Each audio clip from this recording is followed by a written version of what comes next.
some reason, I'm looking through the San Jose Mercury in the just random stuff section for sale. And I see world's first video game computer space. No price, just call. I'm like, wow, I'm pretty interested in this. So I called the guy. I said, so you got a computer space? Yeah. He goes, yeah. First game ever. Okay, great.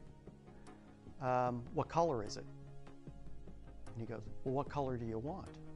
I'm like, wow, this is getting very interesting, because who has a whole bunch of computer spaces and who would know that they came in all these different colors? He goes, I got a yellow, a solid blue, metal flake blue, and metal flake red. And he goes, a whole bunch of other games too. Okay, great. Want to come up and see them. These were in a Quonset hut on a sunflower seed farm off of Highway 80 in Dixon, California, halfway between, the Bay Area and Sacramento. And these things hadn't been moved in, probably since 1975. And so I got in touch with Nolan and showed him the pictures and scratched his head, and then like a light bulb went off in his head. He goes, these were Ted Dabney's. These were Ted Dabney's units. This was his route. When he left, he took a route that we had, and he goes, this yellow one's the first one. He goes, I know it. That yellow one is the very first one. I kept the first one, which is a beautiful yellow computer space, and I kept Pong number 46.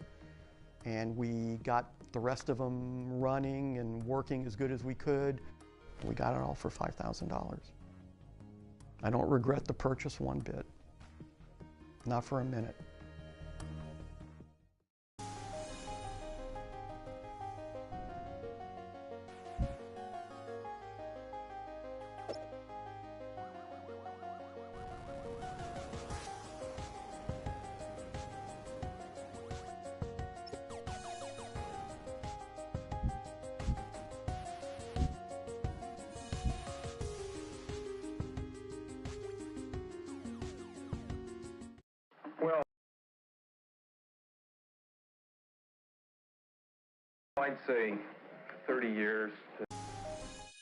Well, I'd say 30 years to pretty much the present. The arcades have been relegated to the back rooms and the side streets, and generally been an unsavory type of place. What we want to do is bring the amusement game to age. If we can give it a new zip and a pizzazz, it's going to be financially successful, as well as, I think, a very serious part in the leisure time activity of the American people. The marriage of traditional pinball machines and computer technology has resulted in the birth of a new breed of amusement games. And Nolan Bushnell is the man handing out the cigars. Bushnell has developed two such games, Computer Space and Pong, and believes that they and others like them will move the pinball industry out of America's bus stations and bowling alleys and into the space age. In 1971, Bushnell invented Computer Space, but sold production rights to Nutting Associates of Mountain View, California, for royalties based on the number of games sold. It proved a good deal for both parties. Sales already exceed 1,500 machines. Computer Space, like Pong, sells for around $1,000 and is played on the screen of a standard television set, which has been programmed to display the desired game. In Computer Space, the player controls a rocket ship, which is trying to shoot down enemy flying saucers while avoiding their missiles.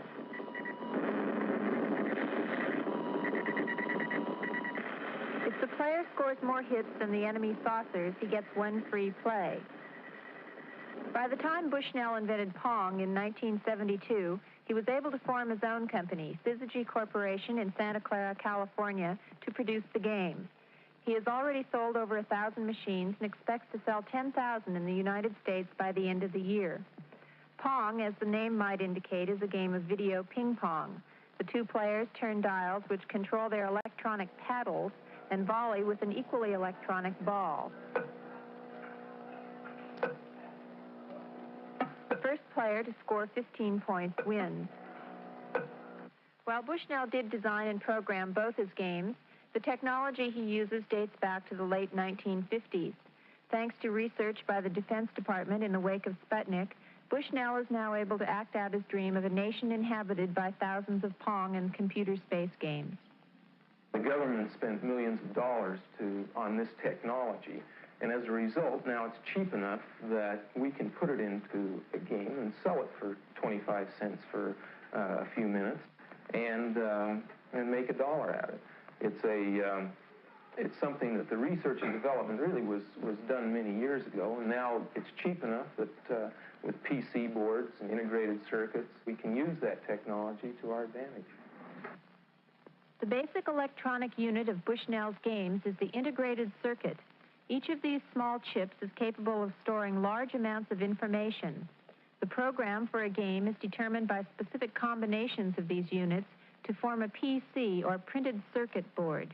The printed circuit board then tells the TV screen what to do. A single printed circuit board is all that is required to operate Pong, whereas 15 years ago it would have taken enough tubes and wiring to fill an average house. Bushnell first saw the commercial potential of video games in a game called Space War, which has been played at computer centers around the country for several years. We used to play Space War a lot at the AI project at Stanford, which is a big computer complex. And one day it just hit, this is a lot of fun. You ought to be able to package it and sell it for a price. And, one thing leads to another, and pretty soon, from doodling on a scratch pad, you're actually working out some basic block diagrams, and from there you think, boy, it's going to work. Well, I'd say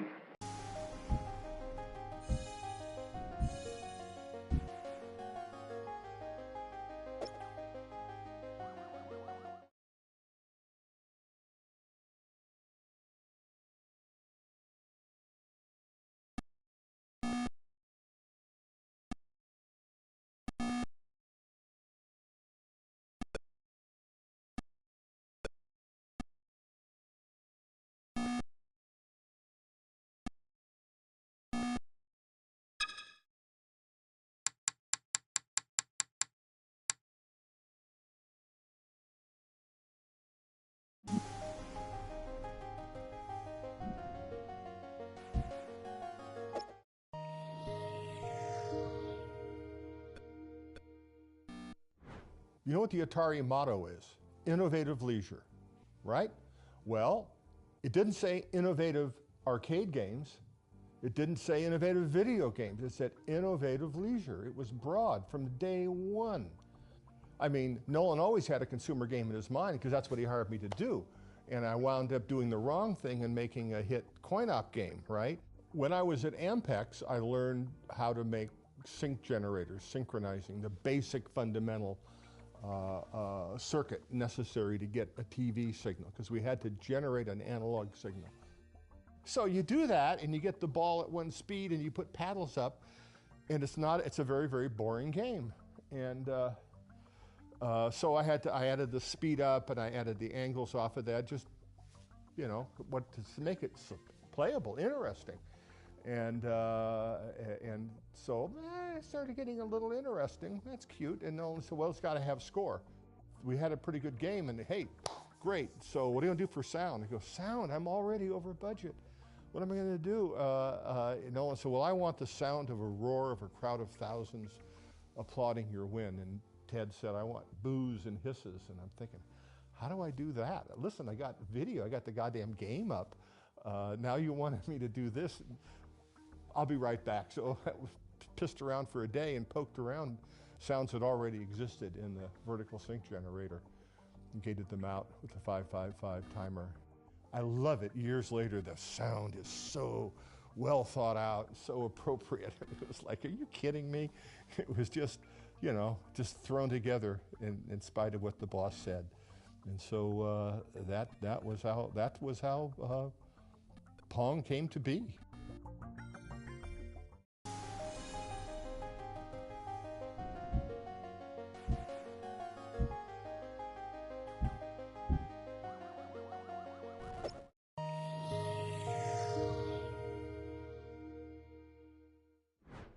So everybody's heard the Pong story. probably everybody's heard the Pong story, but I've heard it many times, and from Al Alcorn himself, who designed Pong. So, the story I've heard is that they installed one of the first Pong machines in a tavern and let people play it as a test. Put it out into an arcade and see if it makes money. I mean, that's the market research. My understanding was Ted built a cabinet, a tabletop, simple cabinet over the weekend. And a coin mech bolted to the side of the cabinet, tabletop type of big thing was sit on a barrel. Placing a interactive video machine somewhere and having people play it was still a relatively new concept. Nobody knew if it was going to go. Oh, what is the name of the bar in Palo Alto? San Jose? No, it was Andy Caps. It was Santa Clara? Sunnyvale. So we'll put it in Andy Caps. You know, it's a coin-op game, be it fragile and humble. And so we did. Well, my memory is that he gets a phone call, the game's busted, which of course is the usual thing you get on a support line. It doesn't work. What is it, and in what way does it not work? Well, it doesn't work. The bar owner or manager at the time kind of yelled at them and like accused them of their game being shoddy because it had already broken down and it was no longer functioning or working. And they get a call, you know, later on that night and like, hey, this thing broke, you know. come and pick up this piece of shit game and get it out of here. You know, this thing broke. You know, I'm not going to waste my time fixing this crap. But anyway, the machine, we got the word that it stopped working, and I figured it could be anything, and I'd go out there and take a look at it. And so I went to the machine, and the first thing you do is you want to try to play the game, because the machine was on in a tracked mode, so it was working, but you couldn't start a game. So you open up the coin box to basically flip the micro switch to give yourself a free game, because I'm not going to waste a quarter, you know. And so they went down to see what's wrong with the machine to fix it, and what they found out was that it wasn't broken. It was just that so many people had played it, they'd filled the coin box with quarters, and it was jammed, and it couldn't take any more. So many people had played it that it couldn't accept any more money. The game is broken because it's stuffed so full of quarters. Completely stuffed with quarters. And it was a small, I remember it was kind of small, if I remember. It was a small space. It just filled up with the quarters, and it wouldn't take it. When I opened up the coin mech, you know, all these quarters just gushed out. So, whoa, that's impressive. It's the equivalent of like crashing a server when you launch a new website and it's so popular. So they crashed the server on Pong. And one of the other reasons it was also so popular is because you could play it with one hand while you're still holding a pint in your other hand. And that also was one of those things that, you know, eventually many, many years later led to the rise of the fun barcades that we have, you know, and we can enjoy now. As Al will always say with a little, you know, twinkle in his eye, he goes, "This is a problem I can fix." Basically, the way it worked was you take the money, the deal you have, and you split the take with the owner of the bar. And so I did that, and I had this sack of quarters, and the next day I come into work, and I said, I got the machine fixed, and here's the problem. Goddamn thing's making too much money. And they'll, really? But it was one of those great moments where something that supposedly was failing was actually such a huge success that no one could recognize. It was truly the ugly duckling version of technology. Because remember, Nolan thought, he was like, this is just the placeholder until we get to design the really good game, because who's going to play this stupid shit-ass game? They went on to produce all of these classic, memorable arcade titles for years that allowed the company to survive and be so much more than a one-hit wonder. So that's my understanding of the history of Pong. It's a great story, if it's true. When a story is good, you know there's some doubt about it. Like, oh, that's too good to be really true. It's probably a boring version of it that's actually true. You know, it sounds realistic to me. You know, I mean, I've kind of seen that happen in my own. And when you do get a really great game, the coins will just overflow, and you know, it's kind of a cool feeling. Anyway, that's how that all happened. Yeah. Anyway.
You will hear stories of hot tubs in the lobby and drug use in the office, and I'm here to tell you that none of that happened in my department.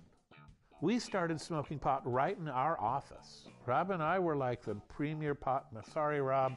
I and some other person who occasionally shared an office with me for 5 years at Atari, however that frickin' worked, we would just fire up right in the office. It's like, who knows why? It's like, it's illegal. It's like, it wasn't even a sense of privilege. It was just mindlessness. I worked in a satellite office. I started in 1977, which was still pretty early. It was only 18 months since the 2600 came out. But there was no hot tub in the lobby of the office that I went to. There was no drug use in Atari, though I don't doubt that it was over where Howard and Todd Fry were working.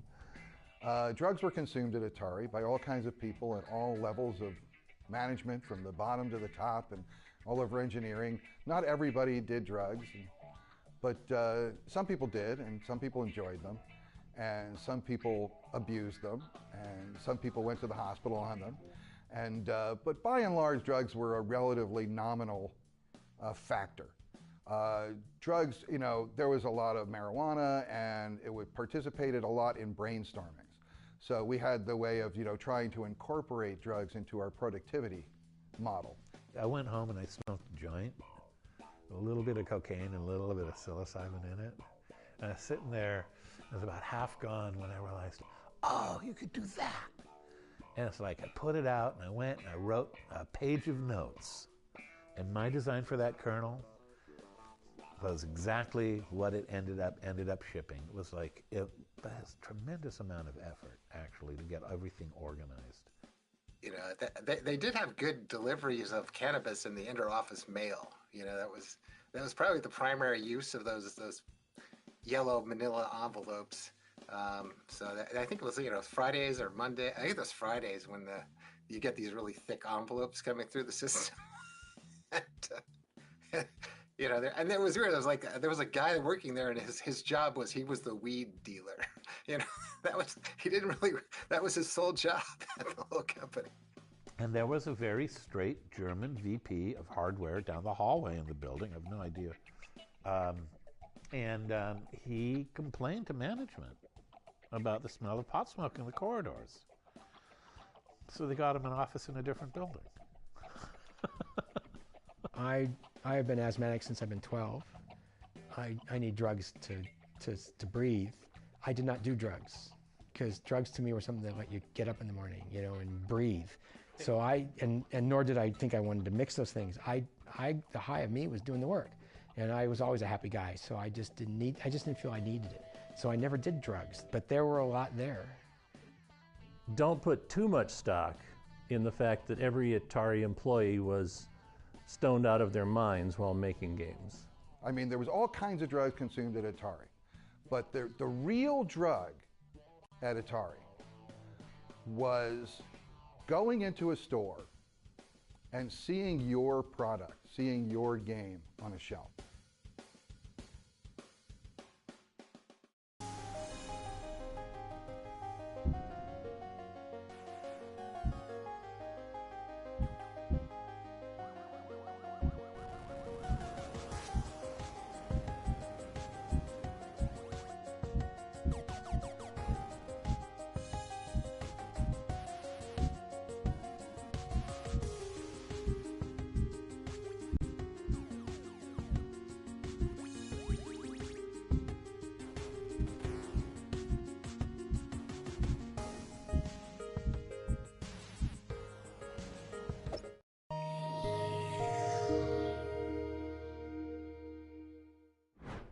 When was this?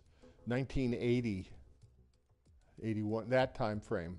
Prior to Ray Kassar's emergence, I was part of the executive staff, you know, and Nolan, Joe, I, Steve Bristow, Gil, Dennis Groth, finance, you know, we were all friends and no politics and all that, and we all worked together and part of the team that it was great. Once Ray took over, nope, it was all a closed office, and he met with all his hires from Procter & Gamble. And so I realized, okay, I'm out of this. I'm either going to have to quit because Nolan had gone, Joe had gone, Lipkin, everybody had gone.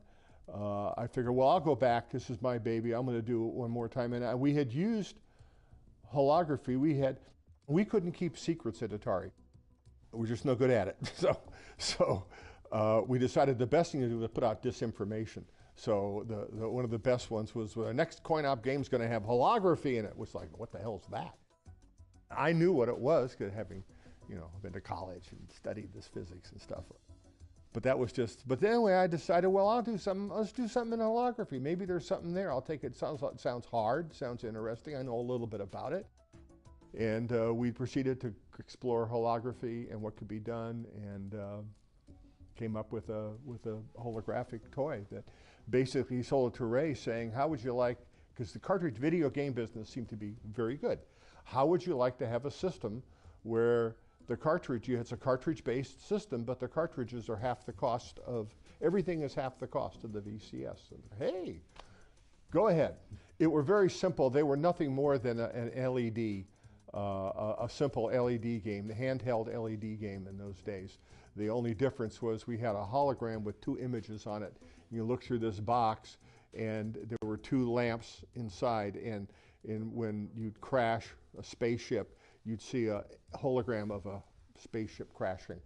And but you could look through this half-metallized mylar and play a Space Invader game or something like that. We did all the work, put everything together, got a chip designed, package designed, and at the end, Ray wouldn't. We even took it to the toy fair or the consumer. And marketing wouldn't show it, wouldn't back it up, and we did it ourselves, engineering. And we think we sold 100,000 of them, but Ray would not release it, just wouldn't do it. And I realized that was it.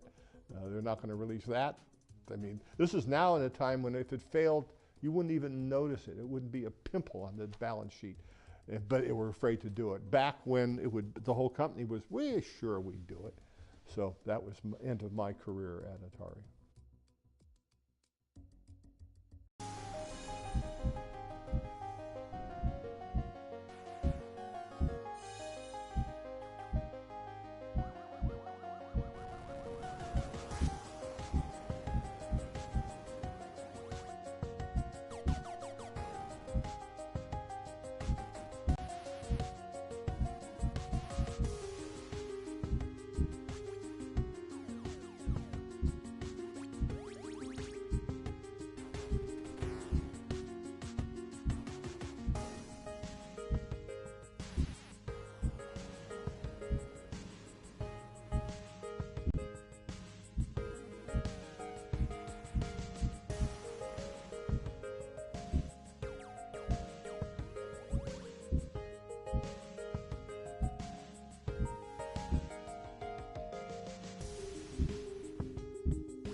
On the simplest level, what the VCS, the Atari 2600, what that is, it's a combination of plastic and computer chips that enables you to play a video game, an interactive video game on your home television, which is something that never really happened before. If you're making an arcade game, it begins as a hardware project. If you need something more in the hardware, just put it in the hardware and you can use it in your game.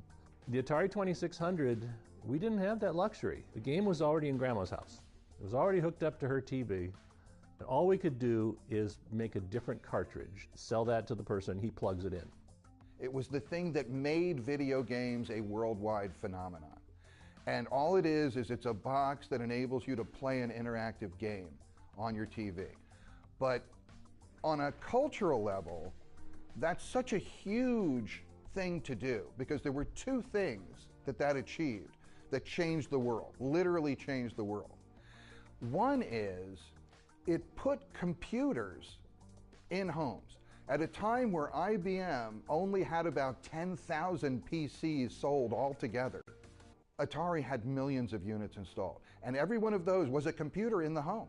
The other thing it did was it created an interactive medium with television, which was always a passive medium. Before video games, people were just zombies sitting on the couch watching TV. But video games turned people into zombies jumping up and down on the couch yelling at the TV. And that was a very different experience. And I think that was huge in terms of taking people from a passive state to an active state. And we're still learning the implications of that.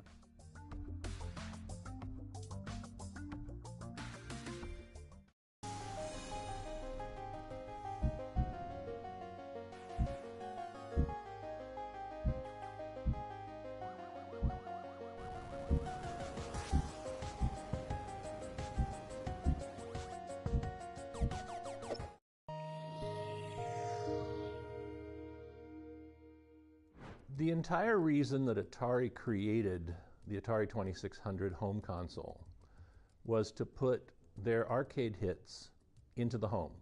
If we can sell home versions of our arcade hit games into the home, we can sell millions of them instead of just take quarters from the thousands of people who go to arcades. And so the hardware was designed to make it possible to play Tank and Pong. That's about all that they did in the hardware. So the distinction is this. CoinUp gets to use more expensive hardware. They get to use tons and tons of hardware, and they get to refresh their hardware all the time. I had played an outlaw-like game in the arcade. I think it was Midway. And I was just told to make a game, so I said, well, here's an idea, two guys shooting at each other. And so I made that game. My goal is to try to make it like the arcade game, so I could look at the arcade game and say, this is what it has to do. There really wasn't any need for me to have communication with the arcade guys. I'm particularly proud of the Atari 2600 Canyon Bomber because it also has the Atari arcade game Depth Charge in it. So it turns out that in a 2K byte Atari 2600 cartridge, I simulated both Canyon Bomber and Depth Charge, which were probably $3,000 arcade game hardware. When I was young, when I was little, I remember there was this drugstore, and in their comic book rack, they had these abridged versions of great literature. You'd read it, and it was the whole story of Treasure Island. War and Peace, a comic book. But that whole notion of an abridged version, that is what was going to happen. When I did Donkey Kong, I had, not surprisingly, absolutely no contact with Nintendo. Coleco was able to get me a machine. So I had a machine that I could play and look at, and I had already played the game. And like David said, with Canyon Bomber, the game is the spec. Frankly, the hardware is so different in its capabilities that I can't think of any value I would have had getting in touch with anybody at Nintendo. It's like talking to the guy who created the Porsche Carrera about making a bicycle. I mean, it's like, there's not a lot there. Not a lot you're going to tell me. Here's this masterpiece, and do it on this toaster, and I was young enough and stupid enough to not be intimidated. And I wasn't, because I was just a kid. And I was like, no big deal.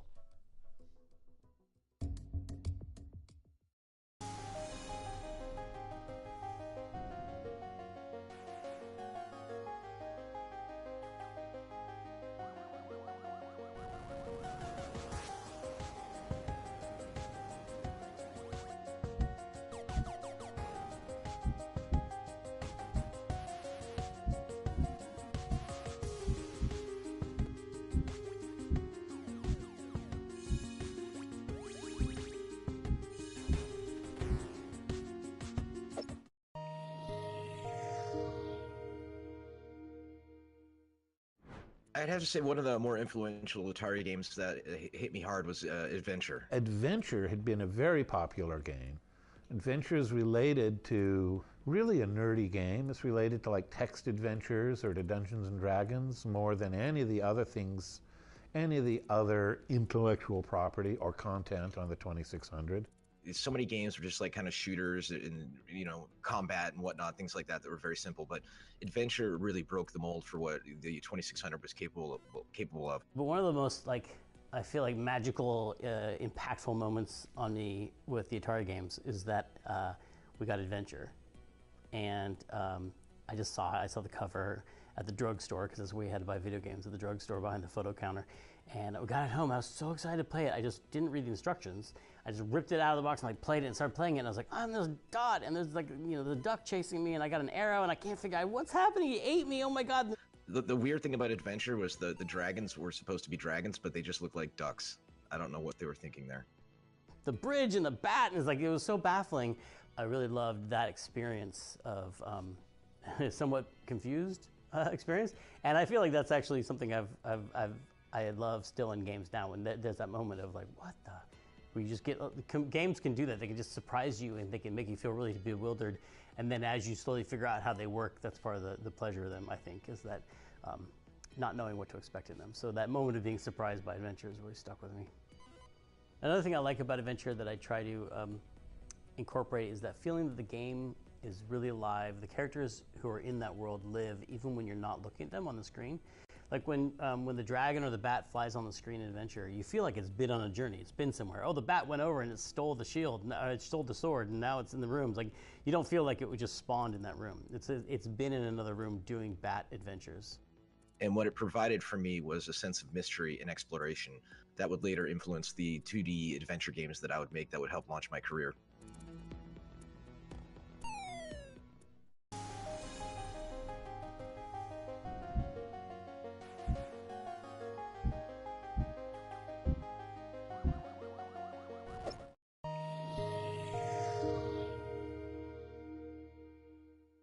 So one of the first questions they asked me at Atari was, what do you want to work on? So I just said to him, I said, what's the dirtiest, most basic elemental system that you have?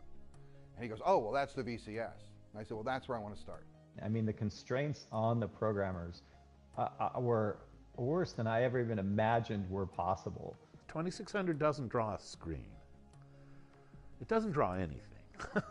What it does is it has these little logic devices, these counters and shift registers that say, this is the start of the screen, this is the left side of the screen.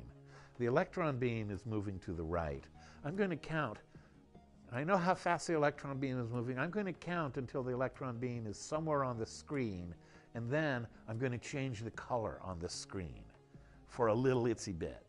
There's only one console where you have to think about the electron gun moving across the screen and what machine cycle you're on and when you can show stuff on the screen. And that's such a fun and unique and annoying challenge that it really hooks you.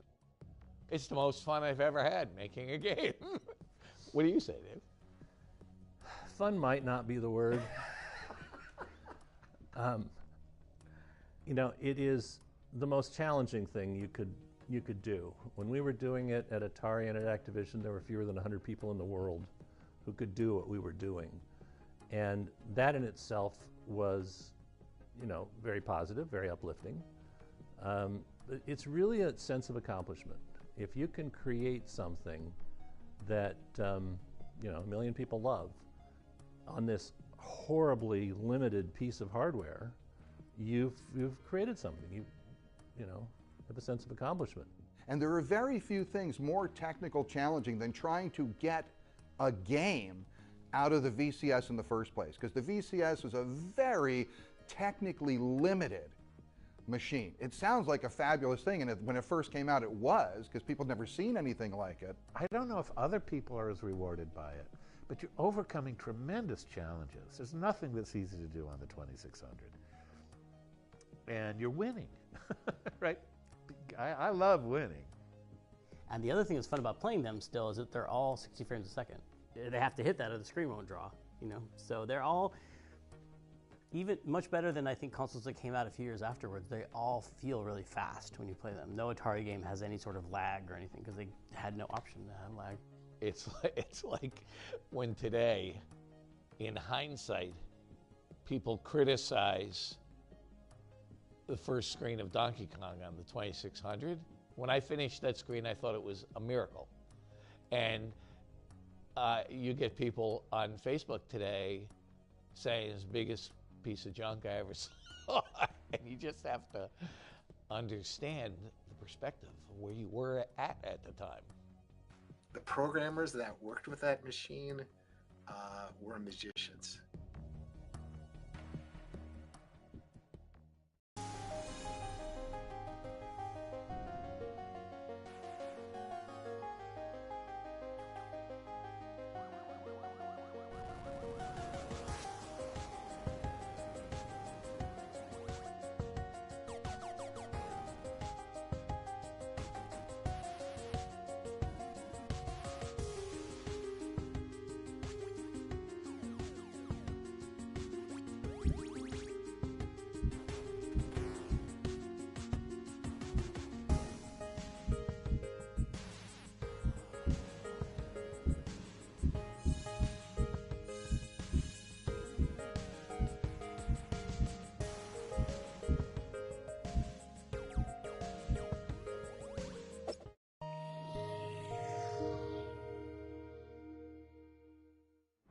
So I looked over this game.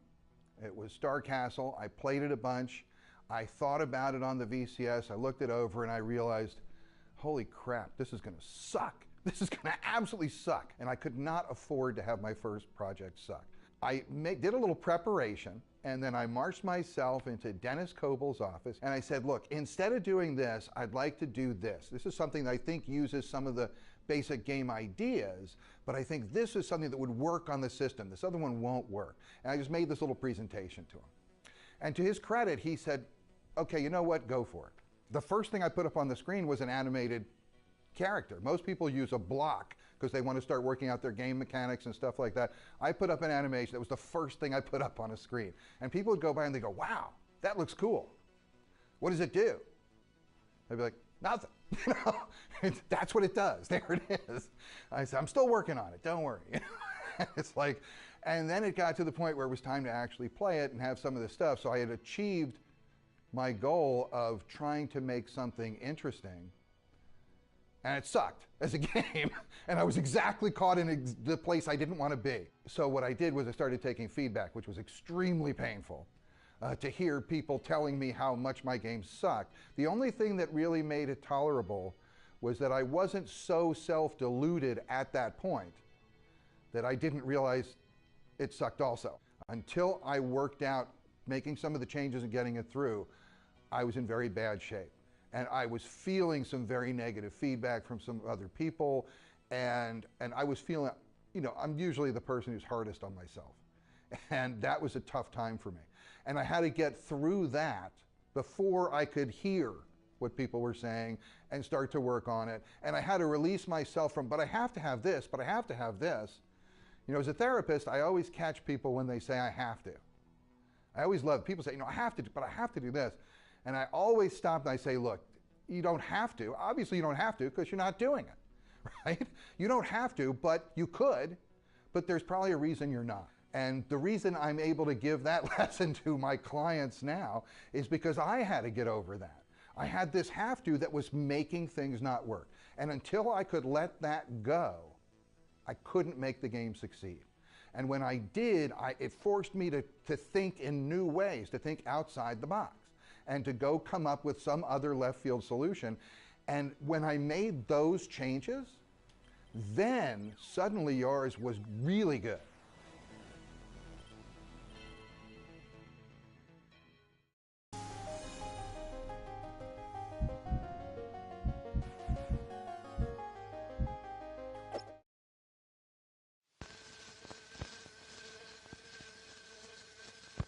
A fly. I'll have a mutant fly. Hello, Yar. You'll need some protection. Ion zone. Shift chroma. Intensify. Okay, now you'll need some weapons. You have a formidable enemy. The Kotile. Watch it, Yar. He has a lethal drone. And some other tricks up his sleeve. Spiral. Go. Good move, Yar. Now I have a surprise for you. A Zorlon cannon. Use it, Yar. Fire again. Got him. That's revenge. Yar's revenge. A video game. Yeah, this can be fun. This can be a lot of fun. Like asteroids. Get him. Do it. Beautiful. Watch it. Disintegrate. Now let's go into deeper space. Galactic map. Sector 11. Hyperspace. Sights in. Cylon warships, attack. Steady, stand by, photons. Star Raiders. That's it, Star Raiders. That'll keep them on their toes. Let's see what we can come up with next. We're Atari. We have the vision, and we invented the technology to bring the excitement home to you.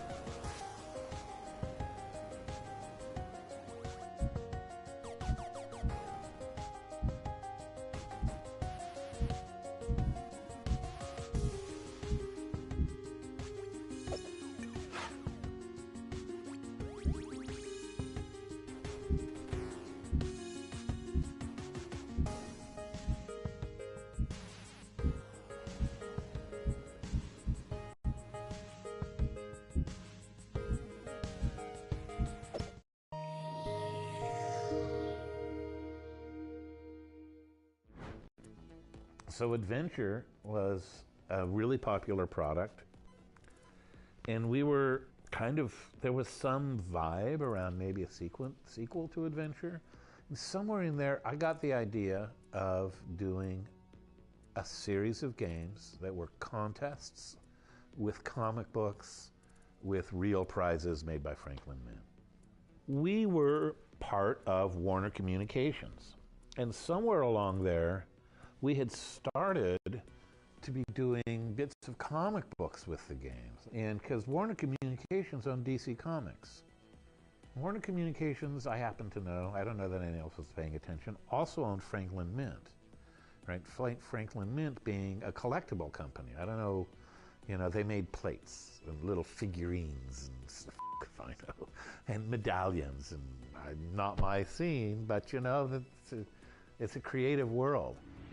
It's hard to talk about this without going me, me, me. I don't love going me, me, me, but a lot of it was, I consider myself to basically have been the showrunner of Sword Quest. The concept was mine, the literary concept, the material. So the games are actually moderately literate and erudite, right? The whole story is put together as a lot like a Grail quest or something in Joseph Campbell. It would be a hero's journey, a spiritual evolution, a life. It's a story of a life, of a energetic, a magical life, right, through these mystical systems. So I embedded it in a lot of historical culture of mysticism, and sold the idea, and it went over big. It was brave. It was ambitious, it was audacious, and it had a certain je ne sais quoi, but I don't know what it is. I'll back up a little bit. There was kind of a bizarre effort to do a combination of Twitch and adventure game, to merge and to create an action adventure. I think Howard tried this in Raiders, right, where he tried to make an adventure game that was built into an action game and merge the two. So I consider Howard and I to be some of the pioneers of action adventure. Got to say this in a certain way. So you'd play this action game and maybe get a clue, a prize that you'd add to your inventory. And if you had that in your inventory, then you could unlock, then you'd be on this map. You wouldn't necessarily see the map, but you'd be inside a maze, and a door would open in the maze, and there'd be another action game there. And so it was kind of like a first-person adventure with action elements. That was basically, and you know, I got looking back at it when I say it that way and knowing what was in the times, it was very audacious. And it was actually very creative. It was really, you know, it was really cool.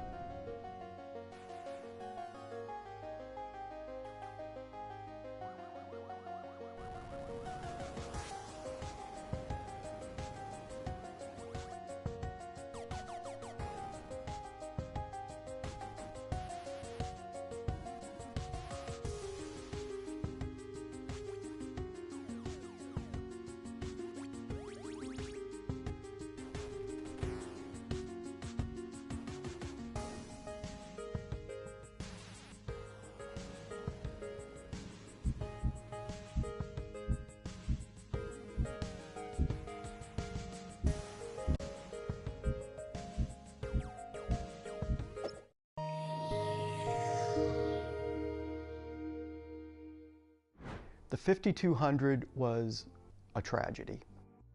The 5200 was a good idea gone horribly wrong. The big problem that we had at Atari, the thing that killed the industry more than any other one thing, even more possibly than the E.T. video game, is that it was the first product life cycle.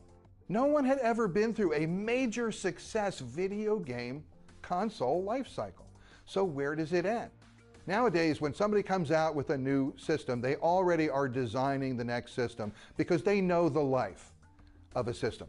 They know a console is good for a certain number of years, and then it's going to die, it's going to fall off, and that's when we need to be ready and prepared to come in with the new system. Holy crap, you know, our first machine is finally falling off the cliff. We need something. We have something. We can take the 800, 400, 800 computer, repackages the 5200, and spit it out, and we can do it. So the 5200 was basically what the 400, 800 was going to be 3 years before.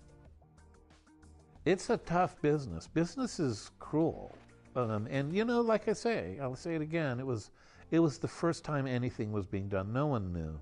And what happened was the Atari 5200, it grew very large because marketing wanted perceived value, so bigger was better in some respects. And then marketing got really focused on the Intellivision, and Intellivisions had a bunch of buttons. They had a keypad, and they had this disc with 12 distinct regions. And so, hey, if we put an analog stick here, and one that doesn't self-center was the great idea, this will be a better marketing message than the Intellivision controller. And of course, it was a horrible experience. The company lost focus on what was important, and it was gameplay's important. You know, good games sell, bad games don't. If you've got a bad control mechanism, doesn't matter how good the graphics are. It's not going to be fun to play. Now what do you do? So, and that was the thing. Engineering we really wanted to do something cool, right? We wanted to do like a real next generation because the 400, 800 was already last generation. The engineering team and the creative team, the game designers, we were so upset, and we all felt that we were making a wrong decision with this controller, that we put together a petition to upper management, and we just explained that, you know, this is a great product, the control is lacking, we've got some other alternatives we want you to see, and my name's number 3 on the list of the petitioners. See, I wasn't someone who signed petitions so much as talked to people behind the scenes, because I always felt that was more like the way you operate in a corporation.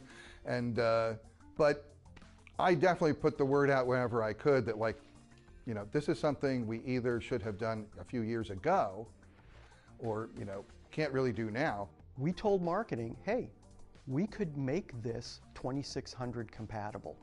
They didn't want anything to do with that. They said they must be very separate and distinct. We can't have backwards compatibility, which at the time we thought might be a great feature. It's a good way to get people that have these Atari games already and keep them on the Atari platform instead of giving them an opportunity to jump to another platform. And so we designed the product specifically so that you could never have 2600 compatibility. About 2 months before launch, they demanded 2600 compatibility. And at that time, we had to build an adapter. And then we actually had to modify consoles that were already made, the first ones, to work with this adapter. And we called this thing the piggyback parasite. We were just horribly embarrassed by that situation. That never should have happened. There was some big time denial, you know, around Atari because nobody wants their parade rained on. And when it's the best parade you've ever imagined in your life, nobody wants to see a cloud. You just don't want to see it. So we didn't.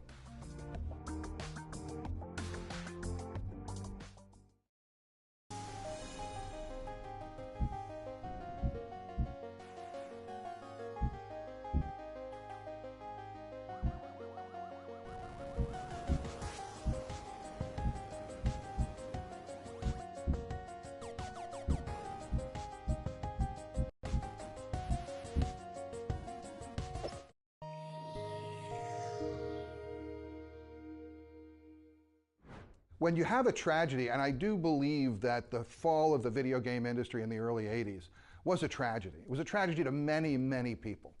It changed a lot of lives. I think it's pretty obvious when it comes to the video game crash that Atari didn't have control over the quality. I mean, it needed some sort of way to keep just anybody from writing cartridges for it. And so many people saw this video game gold rush and they just, you know, started dumping crap. I remember going into KB toy stores and just seeing, you know, really bad box art and just really just terrible looking games. And that's when I started losing interest and the market became flooded just with garbage. And it ultimately led to, you know, of course, things like E.T. being, you know, actually buried in the desert like garbage. And what happened was that E.T. became the face of the crash of the video game industry. And I, of course, was the butt behind the face. You know, that's kind of the way it went. Greed and hubris, that's what undid Atari. If they just had worked more from a place of like focusing on making great games and delivering great games to the customer instead of like, how can we maximize revenue, I feel like they'd still be a huge powerhouse today. Frankly, Warner did not understand technology. They didn't understand the consumer marketplace, the video game, and so, and Ray Kassar, you know, I think was afraid of releasing new product because it might not be as successful as VCS. So that's a sure way to fail. And I regret that we didn't have a new console by '84 that would have made it so that Atari continued to be a really viable business.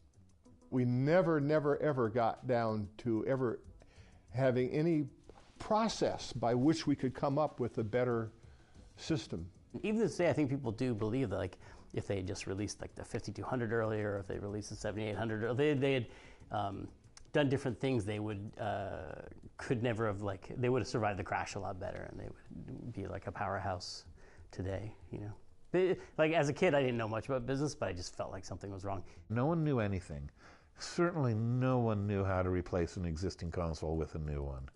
The real one-liner about why the game industry crashed and went away is that it was a first product life cycle and nobody knew what to do.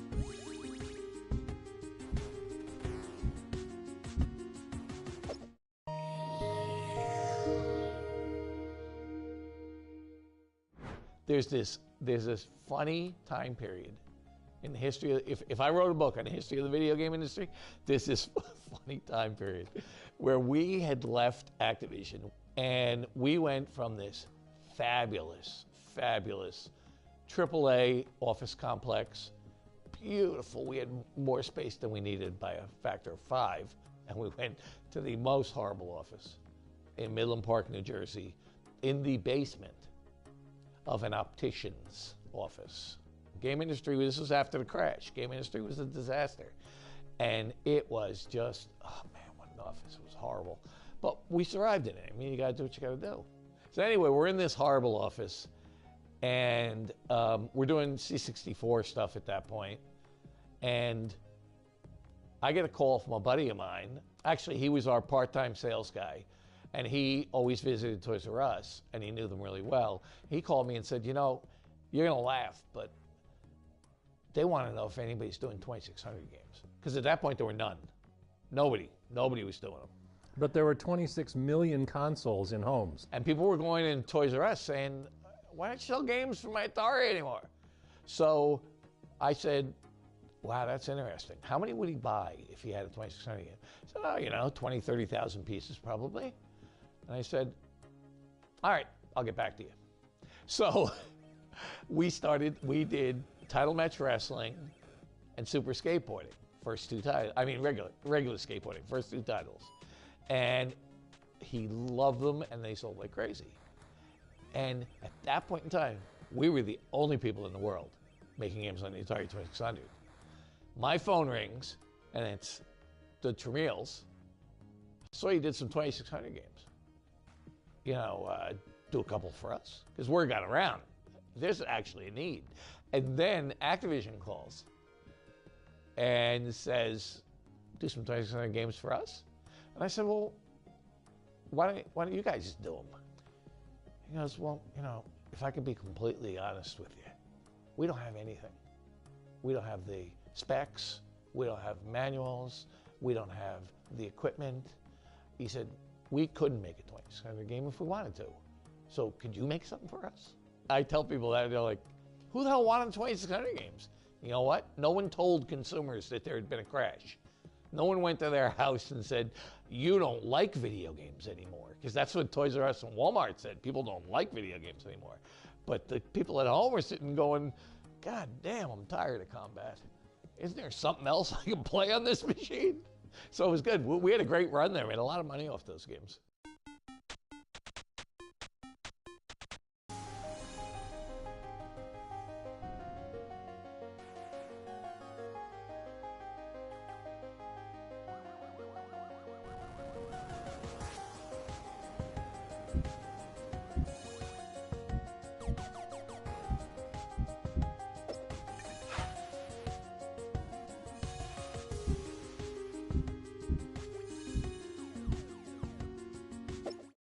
How's business? Morning. Terrific. How do you keep track of your customers? My Atari 400 home computer. Excuse me, Dad. Why Atari? Shopped around. It's a lot of computing capability for such a low price. You use it a lot?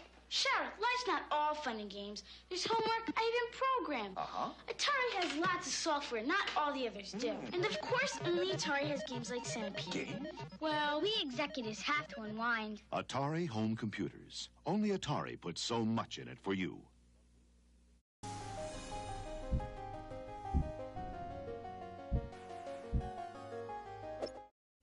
Bought a home computer, huh?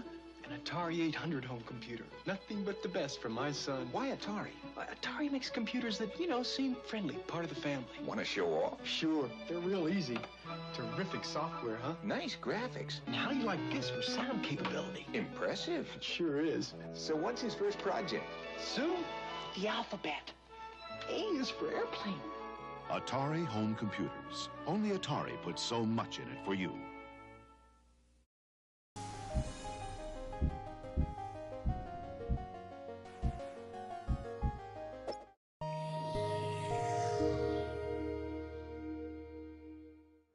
We had access to the 800, 400, pre-production models for probably a good year before they ever hit the marketplace.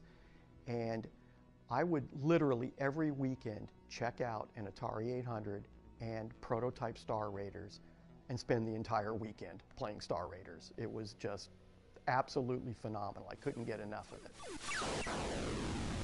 One of my favorite games in the 800. I really liked Star Raiders. I still play that today. I still bring up my Atari 800 and play that.